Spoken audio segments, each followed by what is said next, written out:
In the silent expanse of the Pacific, a Chinese submarine creeps undetected toward the heart of American naval power, a U.S. aircraft carrier. What unfolds next is not just a naval encounter, but a high-stakes moment teetering on the edge of global tension. This is a real-world chess match beneath the waves.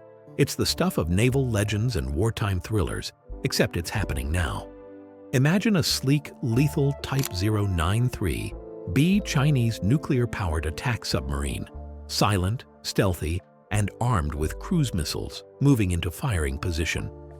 Ahead lies the USS Gerald R. Ford, flanked by a formidable escort of destroyers and cruisers, bristling with radar, sonar, and anti-submarine warfare gear.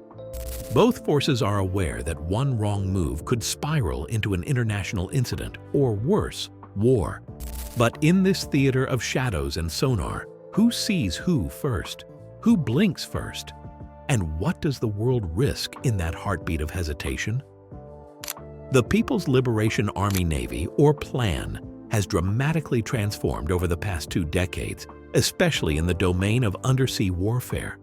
China now commands a fleet of 60 submarines, including 21 Wen-class diesel-electric boats with air-independent propulsion, AIP, 6 nuclear-powered Shang-class attack submarines, and 13 Song-class vessels. They're stealthier than ever, fitted with advanced sensors and powerful weapons. And their favorite targets? The massive, high-value aircraft carriers at the core of every U.S. strike group. Chinese submarine crews have already proven they can get close. In 2015, a Russian-made Kilo-class sub shadowed the USS Ronald Reagan for over 12 hours near Japan.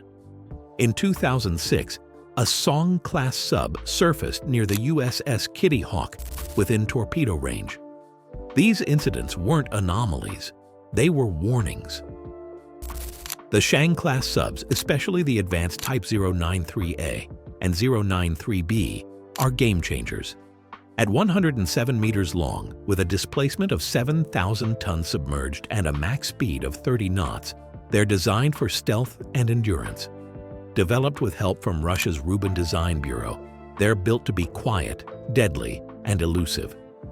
Inside, they house a computerized fire control system, 6 533mm torpedo tubes, and the capacity to carry anti-ship and land attack cruise missiles like the YJ-18 and CJ-10. Now imagine one of these submarines closing in on a U.S. carrier strike group operating in the South China Sea during what the U.S. considers a routine freedom of navigation patrol. From China's perspective, it's a provocation. From the U.S. view, it's asserting international law. The geopolitical stakes are already sky-high. But under the surface, another game is playing out. It starts with detection. The U.S. carrier strike group doesn't rely on a single system. It uses layers. Active sonar from dipping helicopters like the MH-60R creates an acoustic curtain. Passive sonar from escort ships and submarines listens quietly. Magnetic anomaly. Detection gear in surveillance aircraft can pick up even the faintest metal disturbances in Earth's magnetic field. The P-8 Poseidon aircraft scans vast areas with cutting-edge sensors. It's a moving fortress of data and defense. Scenario 1. The Chinese sub is detected early. It's outside the so-called Weapons Engagement Zone, WEZ, the distance within which it could realistically launch a torpedo or missile. Once spotted, escort ships will reposition to shield the carrier. Helicopters drop sonar buoys. Aegis-equipped cruisers prepare countermeasures, and underwater communication systems might broadcast a warning. The U.S. doesn't want war, but it won't hesitate to send a message. Active sonar pings light up the water, effectively shouting, "We see you! We're ready!" The sub, now marked, has 2 choices: withdraw or escalate. But what if it's scenario 2? What if the sub gets dangerously close, inside torpedo range, before it's detected? The response is immediate.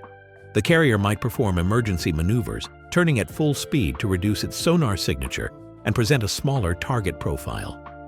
Escort ships will deploy Mark 54 torpedoes or ASROC missiles to neutralize the threat.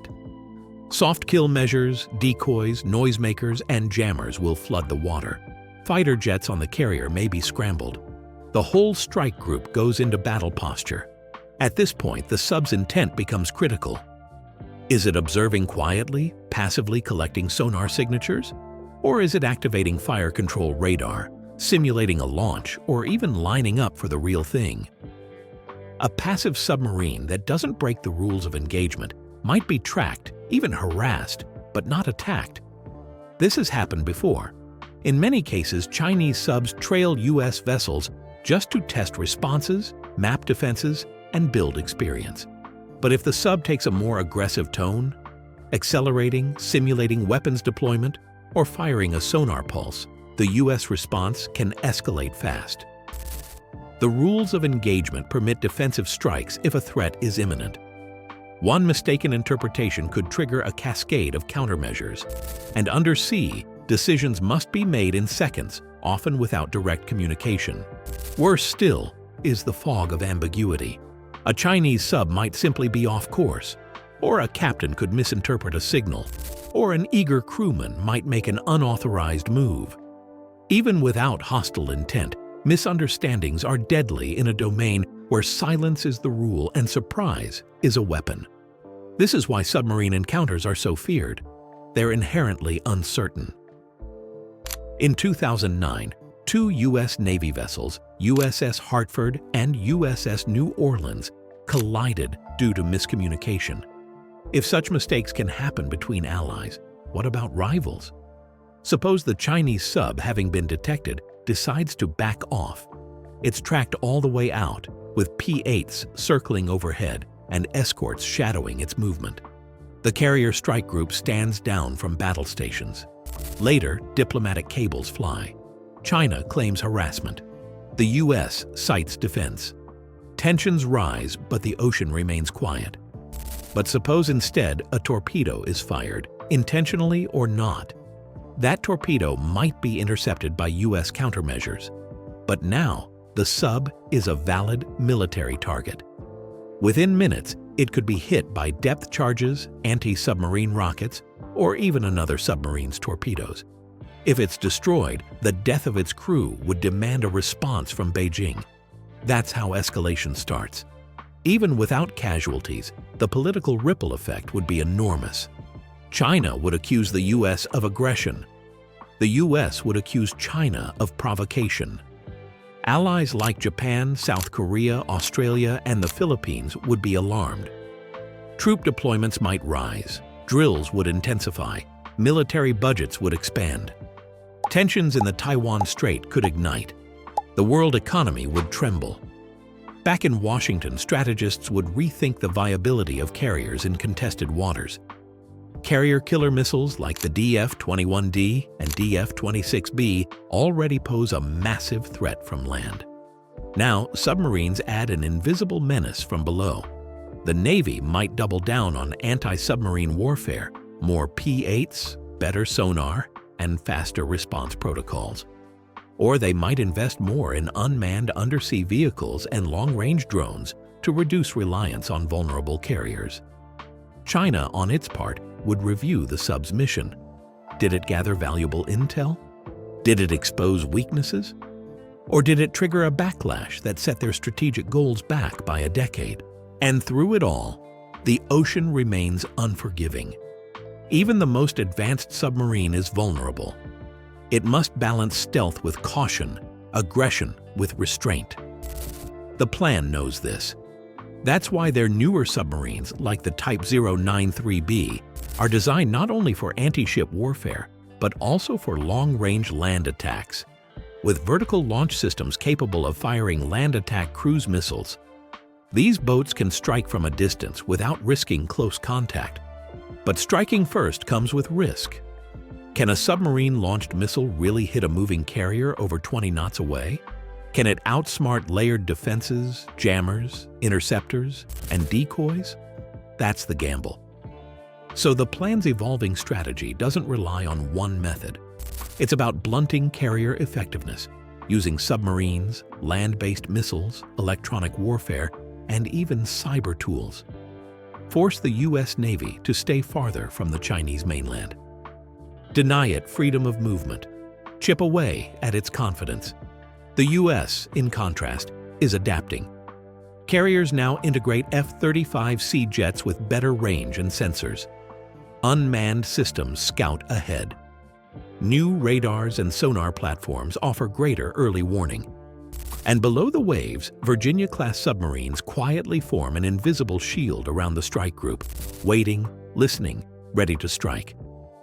In the end, when a Chinese submarine approaches a U.S. aircraft carrier, the stakes are enormous. The outcome is shaped not by brute force alone, but by detection, intent, and decision-making under immense pressure. Both sides know the cost of a mistake. Both sides train to avoid it. But the ocean has no margin for error. It's not a battle of machines. It's a confrontation between doctrines, technologies, and above all, people.